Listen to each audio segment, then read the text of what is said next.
Hello my all dear friends, I am Mannu. मुझे उम्मीद है आप सभी अच्छे होंगे, स्वस्थ होंगे। फ्रेंड्स, हमारा एक सीरीज चल रहा है जिसका नाम है important facts about Indian states and union territories, जिसके तहत last video part 1 and part 2 में हमने जम्मू कश्मीर के बारे में बात किया था। अब इसी सीरीज के आज के वीडियो में हम लद्दाख के बारे में चर्चा करेंगे। तो चलिए शुरू करते हैं। फ्रेंड्स, लद्दाख भारत के उत्तर दिशा में स्थित भारत का एक केंद्र शासित प्रदेश है जो कि पहले जम्मू कश्मीर राज्य का एक बड़ा हिस्सा था। इसकी पूर्वी सीमा तिब्बत और चीन से जुड़ी हुई है। यह हिमालय पर्वत के बीच में स्थित है। इसके उत्तर में सियाचिन ग्लेशियर है जो दुनिया का सबसे बड़ा और सबसे ऊंचे स्थान पर स्थित सैन्य अभ्यास या कह ले युद्ध क्षेत्र स्थल है। और यहीं पर भारत का उत्तरी बिंदु इंदिरा कॉल है जहां पर भारत, पाकिस्तान और चीन की सीमा एक दूसरे के आसपास ही मिलती है। फ्रेंड्स, भारत की दक्षिणतम बिंदु इंदिरा पॉइंट है जो कि अंडमान निकोबार द्वीप समूह के तट पर है। इसके बारे में हम चर्चा करेंगे जब हम उस क्षेत्र के बारे में चर्चा करेंगे। फ्रेंड्स, लद्दाख का पूर्वी हिस्सा जिसे अक्साई चीन क्षेत्र के नाम से जाना जाता है, जो 1950 से चीन और भारत के बीच विवादित सीमा क्षेत्र है। इसी के चलते 1962 में भारत चीन युद्ध हुआ था। मैं यहाँ एक बात ऐड करना चाहता हूँ। एक बहुत ही फेमस देशभक्ति गीत है जो जिसके बारे में सभी जानते हैं, ऐ मेरे वतन के लोगों तुम खूब लगा लो नारा, जिसे आवाज दी थी हमारी स्वर कोकिला लता मंगेशकर जी ने। वो प्रसिद्ध गीत इसी भारत चीन युद्ध में शहीद हुए भारतीय सैनिकों को समर्पित था।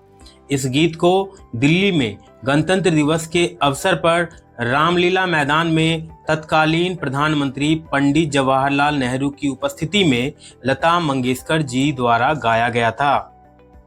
फ्रेंड्स, 2019 यानी कि 2019 तक लद्दाख जम्मू कश्मीर राज्य का एक बड़ा क्षेत्र था, जैसा कि मैंने पिछले वीडियो में बताया था। 2019 में भारत की संसद ने एक अधिनियम पारित किया जिससे जम्मू कश्मीर एवं लद्दाख एक केंद्र शासित प्रदेश बन गया। यूं तो लद्दाख एक बहुत बड़ा क्षेत्र है, लेकिन यहाँ केवल 2 जिले हैं। एक है लेह जो लद्दाख की राजधानी भी है और साथ ही सबसे बड़ा शहर भी है, और दूसरा है कारगिल। इस नाम को कौन नहीं जानता। फ्रेंड्स, कारगिल जो तब जम्मू कश्मीर का जिला हुआ करता था, जो अब लद्दाख का है। जब 1999 में इस कारगिल जिले के ऊंची पहाड़ियों के ऊपर पाकिस्तान ने अपने 5000 सैनिकों के साथ चोरों की तरह घुसपैठ करके वहां पर कब्जा जमा लिया था। इस बात की खबर जब भारत सरकार को मिली, उस समय तत्कालीन प्रधानमंत्री श्री अटल बिहारी वाजपेयी जी थे। तो भारत सरकार ने अपने सूरवीर सिपाहियों के साथ मिलकर ऑपरेशन विजय चलाया और पाकिस्तानी सैनिकों को धूल चटा दी। उसी विजय को यानी जीत को तब से आज तक कारगिल विजय रूप में जाना जाता है और निसंदेह आगे भी जाना जाएगा। और इसी के उपलक्ष्य में तब से प्रत्येक वर्ष 26 जुलाई को कारगिल विजय दिवस के रूप में मनाया जाता है। फ्रेंड्स, लद्दाख क्षेत्रफल की दृष्टि से भारत का सबसे बड़ा केंद्र शासित प्रदेश है और साथ ही यह सबसे कम आबादी वाला केंद्र शासित प्रदेश भी है। लद्दाख का उत्तर पश्चिमी क्षेत्र हिमालय के पर्वतीय क्रम में आता है, जिसके कारण यहाँ का अधिकांश भूमि क्षेत्र कृषि योग्य नहीं है। लद्दाख की सबसे ऊंची पर्वत चोटी गॉडविन ऑस्टिन है, जिसे K2 पर्वत के नाम से भी जाना जाता है।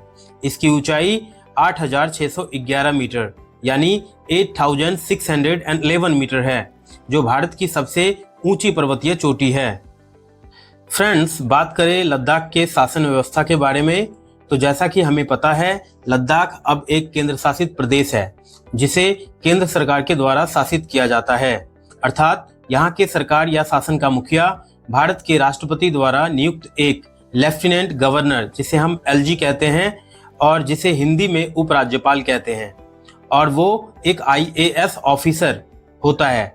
IAS ऑफिसर यानी कि भारतीय प्रशासनिक सेवा का अधिकारी होता है। फ्रेंड्स, भारतीय प्रशासनिक सेवा को इंग्लिश में हम इंडियन एडमिनिस्ट्रेटिव सर्विस कहते हैं और बोलचाल की भाषा में इसे ही हम IAS ऑफिसर कहते हैं। फ्रेंड्स, लद्दाख पश्मीना ऊन उत्पादन में प्रमुख है। यहाँ की मुख्य फसल गेहूं, जौ, सरसों, सब्जियां, सेब इत्यादि है। यहाँ की संस्कृति समृद्ध और रंगीन है, जो प्रमुख रूप से बौद्ध धर्म की मान्यताओं और प्रथाओं के आसपास केंद्रित है। लद्दाख की सबसे लोकप्रिय खेल आइस हॉकी है।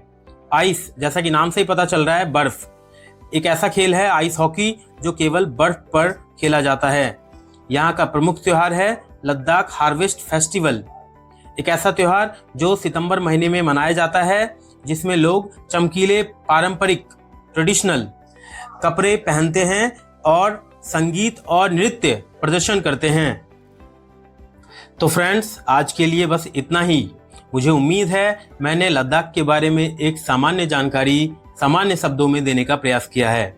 आपको कैसा लगा कमेंट में जरूर बताएं। इस सीरीज के अगले वीडियो में हम अगले रविवार को हिमाचल प्रदेश के बारे में बात करेंगे।